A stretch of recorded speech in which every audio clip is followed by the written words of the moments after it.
Será através do voto a melhor forma de avaliarmos a qualidade das democracias?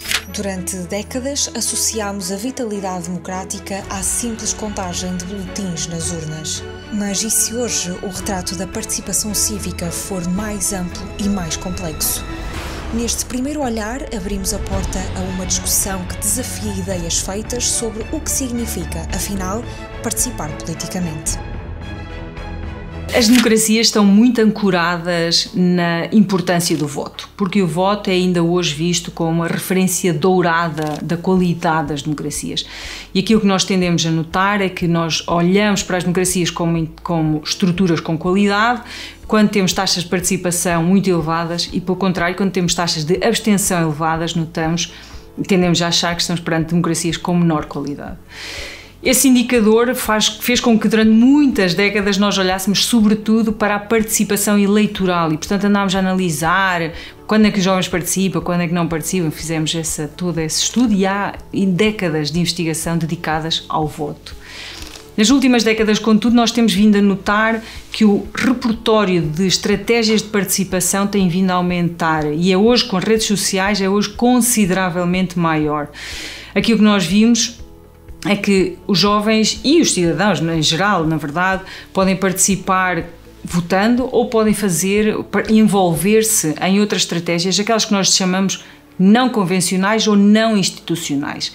E são não convencionais ou não institucionais porque não obrigam a uma interação entre os cidadãos e atores políticos ou atores partidários. E, portanto, tiram mais partido daquilo que é a capacidade de fazer destes cidadãos. E aqui estamos a falar da mobilização em manifestações, estamos a falar da mobilização e da participação em organizações da sociedade civil e até estamos a falar de mobilização em boicotes online, boicotes ao consumo, participação em petições. Portanto, há uma série de outros indicadores que permitem aos cidadãos expressar a sua opinião sobre temas políticos e eles não têm necessariamente hoje de participar e de ocorrer por via das estruturas políticas e por via das instituições políticas.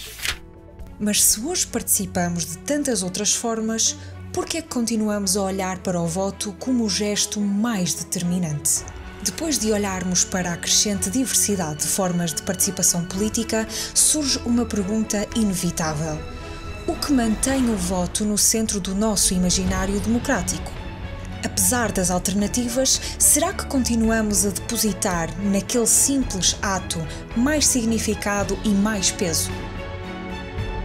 Na verdade, ainda olhamos muito para as formas de participação convencionais e para o voto. Não só pela importância que ainda o voto tem, mas sobretudo porque o voto, apesar de tudo, é o mecanismo que nós temos para escolher estruturas representativas. E depois o voto, embora as taxas de participação eleitoral sejam relativamente baixas, o voto, apesar de tudo, ainda é o instrumento, e é o único, na verdade, que nós temos, que nos permite escolher estruturas que nos representam e que, ao mesmo tempo, permite sinalizar a atores políticos, de uma forma muito clara, qual é a nossa orientação também em termos de prioridades governativas. E, portanto, o voto ainda, apesar de tudo, ainda assume esse pendor muito carregado, digamos assim, e daí essa importância que ainda hoje atribuímos ao voto. Claro que não estamos aqui a dizer que as outras formas de participação não permitem sinalizar essas prioridades, porque senão o que estaríamos a dizer é que nós só poderíamos sinalizar essas prioridades de 4 em 4 anos e como se nós passássemos esse cheque em branco. E isso, na verdade, não é verdade. É como se nós tivéssemos, nas democracias, como se nós tivéssemos um termómetro e vamos ajustando essa temperatura. E a forma de fazermos o ajuste dessa temperatura tem de decorrer ao longo destes 4 anos e ocorre por via desses mecanismos não institucionais ou não convencionais.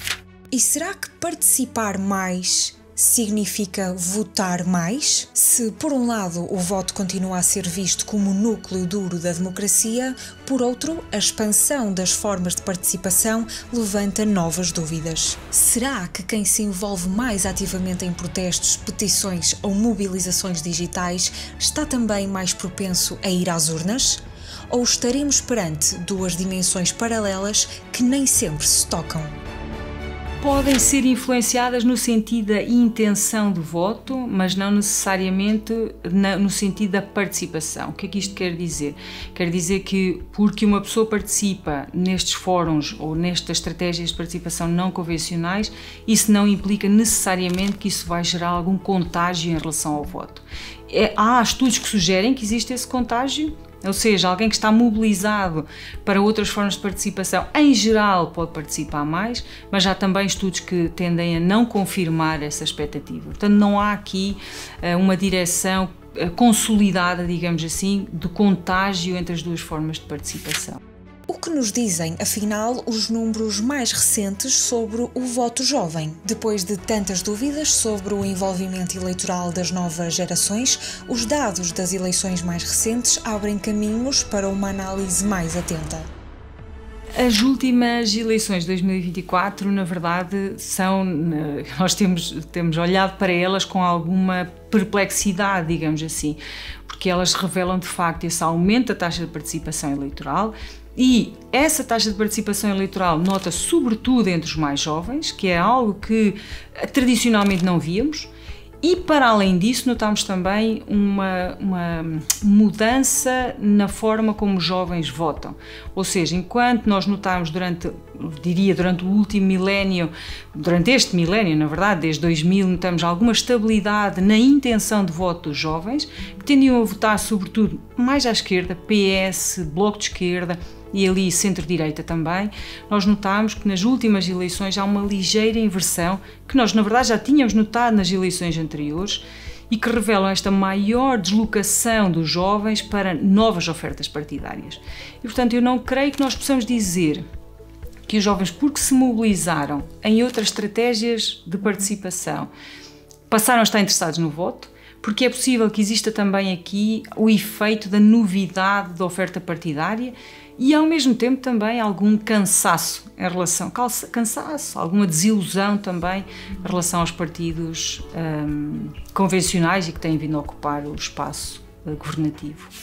Como cidadãos, tendemos a olhar para o voto como um dever cívico constante. Mas o que sugerem os dados? Haverá momentos em que participamos mais e outros em que nos distanciamos?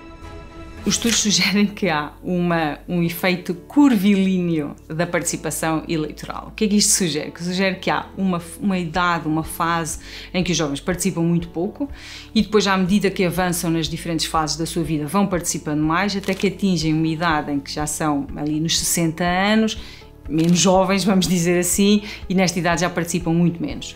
Portanto, é este efeito curvilíneo que nós notamos. Qual é a razão para este efeito? O que os estudos sugerem é que estes jovens, porque ainda não passaram por esta fase de maturidade, que é uma fase de avanço normal da vida, que implica até maior inserção em redes, mercado de trabalho, universidade, a frequência da universidade, casar, ter filhos, assumir responsabilidades fiscais até, esses marcos de vida tendem a estimular essa participação eleitoral. E, portanto, aos 18 anos, 18, 25, esses marcos de vida ainda são mais incipientes e os jovens participam menos. E, portanto, nós notamos esse efeito e achamos, e há muita investigação que sugere que há este efeito dos ciclos de vida. Portanto, há diferentes fases em que há maior atração dos indivíduos perante a política, o que está também associado aos diferentes requisitos sociais e de inserção em redes sociais enquanto relação individual. E depois temos outros estudos que sugerem que, na verdade, esse efeito pode ser um efeito geracional, ou seja, enquanto os mais velhos, os nossos pais, os meus pais, olhavam para o voto até como uma obrigação, os mais jovens não olham para o voto considerando como uma obrigação. E, além disso, estão mais preocupados, há um efeito geracional no sentido em que, enquanto as gerações mais velhas olhavam para as questões económicas, da segurança, com outra preocupação, os mais jovens têm preocupações sobretudo relacionadas com as questões ambientais, com as questões da sustentabilidade, com as questões até de identidade de género, comunidades LGBT, etc. E isso faz com que procurem outros canais de expressão que são, onde encontram outras formas de participação que lhes são muito mais significativas do que propriamente através do voto. E, portanto, esse efeito É um efeito, pode ser um efeito de ciclo de vida, mas também pode ser um efeito da diferença das gerações que estão a olhar para o voto com perspectivas bastante diferentes. O que acontece quando as redes sociais se tornam a principal porta de entrada para a política? Estão em todo lado, são rápidas, acessíveis e profundamente enraizadas no cotidiano das novas gerações. Mas até que ponto moldam, condicionam ou amplificam a forma como os jovens se informam politicamente? Vamos explorar os dois lados dessa presença digital constante. As redes sociais não são uma novidade, elas estão aí e vieram para ficar, parece-me, mas há um dado muito interessante quando nós olhamos para as redes sociais e para os jovens. É que, na verdade, o estudo que nós fizemos para a Fundação Carlos de Gulbenkian em 2020 já revelava nessa altura que a principal fonte de informação dos jovens são as redes sociais. E isso tem profundas implicações para a participação política, porque, por um lado, permite essa interação mais rápida, mais horizontal e até permite aos jovens que até aqui se sentiam afastados da política rapidamente serem mobilizados para temas e para questões, e isso, por um lado, tem esse lado mais positivo. Contudo, as redes sociais têm um lado muito negativo. Porquê? Porque o nível de desinformação a que os jovens estão expostos nas redes sociais, também o facto de que o que nós sabemos que as redes sociais podem funcionar um pouco como câmaras de eco, não é? Em que os jovens são expostos às visões com as quais concordam, aquelas que procuram, e isso para as democracias tem uma consequência muito negativa, que é a ideia de polarizar. Porquê? Porque os jovens e os cidadãos, não é? Ficam fechados na bolha a que estão expostos e têm muito mais dificuldade em reconhecer visões alternativas, opiniões contrárias, que lhes permitam perceber também qual é o ângulo sobre o qual outras pessoas podem estar a olhar para aquele fenómeno. E isso impede, na verdade, que exista consenso, e as democracias não vivem sem esse consenso. Portanto, de alguma forma, esta procura que os jovens têm da informação, sobretudo nas redes sociais, que tem este lado muito positivo da agilidade até e de trazer para a política jovens que estavam afastados, tem depois esse lado mais negativo, que é trazê-los para a política, mas para uma política hoje mais polarizada, mais afastada. Como é que certos partidos estão a conquistar terreno entre os mais jovens? Se os jovens vivem nas redes sociais, não é surpresa que alguns partidos aí tenham encontrado o palco ideal para se fazerem ouvir. Mas o que está de facto a acontecer nesse espaço digital? Estaremos a assistir a uma nova forma de campanha, mais direcionada, mais emocional e até, talvez, mais eficaz? Quando um cidadão está a publicar informação, que é informação destes movimentos populistas, destes partidos populistas, ainda que procure apresentar uma visão contrária àquela que está a ser ali, quando fazem um repost, um retweet ou o que for, ainda assim eles estão a permitir amplificar essa mensagem. Portanto, na verdade, o ganho para alguns movimentos tem sido muito maior nestas redes sociais, por vários motivos. Primeiro, porque são jovens que estão nestas redes sociais. Os jovens que o que nós sabíamos é que estavam afastados da política e, portanto, o que os partidos que emergiram, entretanto, perceberam é que havia ali um segmento do eleitorado que está agarrado às redes sociais e que esse teria de ser o caminho onde teriam de fazer campanha, onde teriam de apelar ao voto destes mais jovens.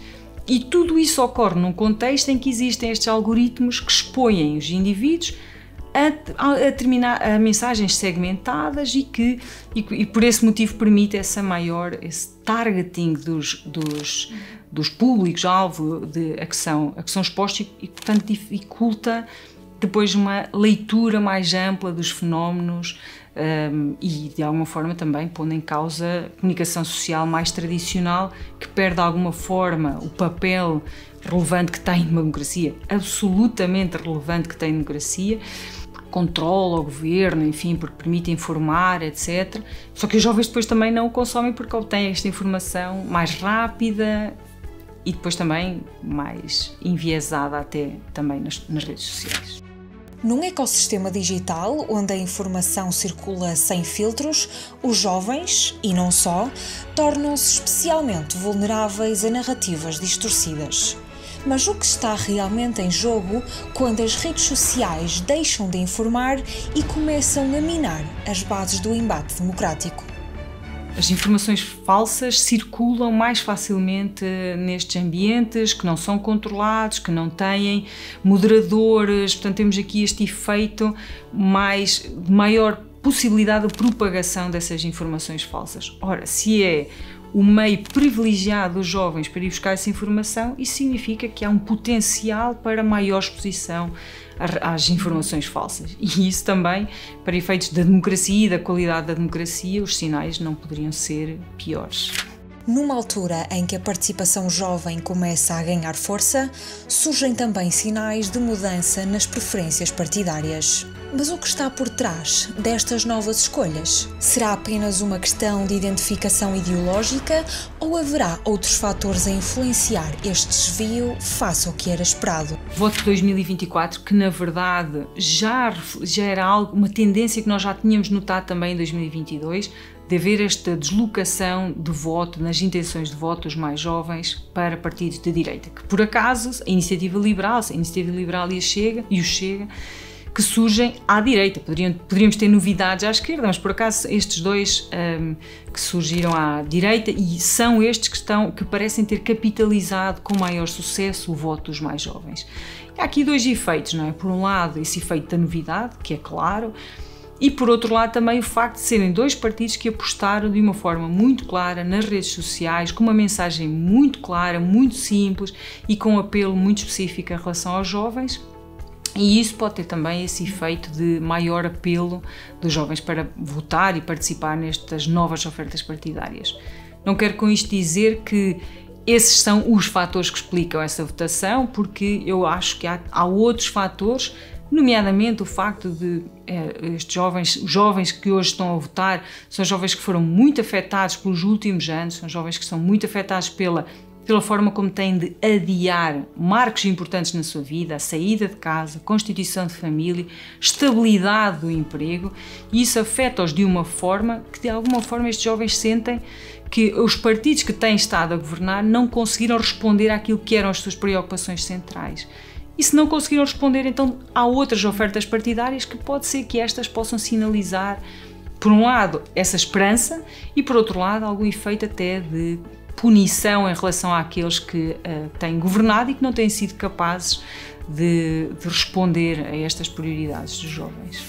Muito se diz sobre a falta de interesse da juventude pela política. Mas e se o problema não for desinteresse, mas sim um conjunto de barreiras mais profundas e silenciosas? Da estrutura dos próprios partidos à forma como a sociedade se organiza, haverá obstáculos que limitam ou por vezes anulam a capacidade de uma geração se fazer ouvir? Poderá estar a faltar algo no que diz respeito à inclusão política?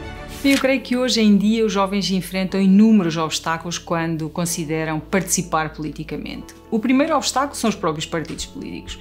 Há muitos anos que nós dizíamos que há um sentimento antipartidário em Portugal. Na verdade, há um sentimento antipartidário na Europa. Todos os países se queixam desse sentimento. Em Portugal é possivelmente um dos países onde nós mais notamos esse efeito de desencanto em relação aos partidos políticos. E esse efeito de desencanto é que parece ser também, começa a criar essa atração também entre os mais jovens de se sentirem afastados dos partidos políticos. Não havendo eleições sem partidos políticos, o efeito e esse desafio que é colocado aos jovens é particularmente relevante. Em segundo lugar, esta ideia também que os jovens têm, e vários estudos têm indicado isso, que os partidos políticos, embora existam, são centrais em democracia, e acho que, embora nós falemos da ideia desta desafeição que os jovens têm em relação aos partidos, convém sempre lembrar que as democracias não vivem sem partidos. A verdade é que os jovens sentem que os partidos não são suficientemente abertos nem às suas posições, nem às suas perspectivas, nem mesmo abertos do ponto de vista de permitir que os jovens participem na vida dos partidos, por exemplo, incluindo jovens nas listas para os diferentes órgãos representativos. Portanto, diria que os partidos em si também têm de fazer aqui algum exercício de maior abertura para canalizar este esforço dos mais jovens. E depois há um efeito que eu acho que é particularmente difícil em Portugal, que é o efeito das desigualdades económicas e sociais. Isso afeta muito os jovens. Os jovens são hoje afetados por um conjunto de desafios relacionados com a inserção no mercado de trabalho. Muitos deles têm de emigrar quando terminam licenciaturas em Portugal e fazem toda a sua formação em Portugal, e têm de procurar oportunidades fora do seu país, o que em si também já vai limitar a sua possibilidade de participação, digamos, de forma mais convencional e em relação ao voto. E por outro lado, aquilo que nós sabemos é que as desigualdades económicas refletem-se nas desigualdades de participação. O que é que isto quer dizer?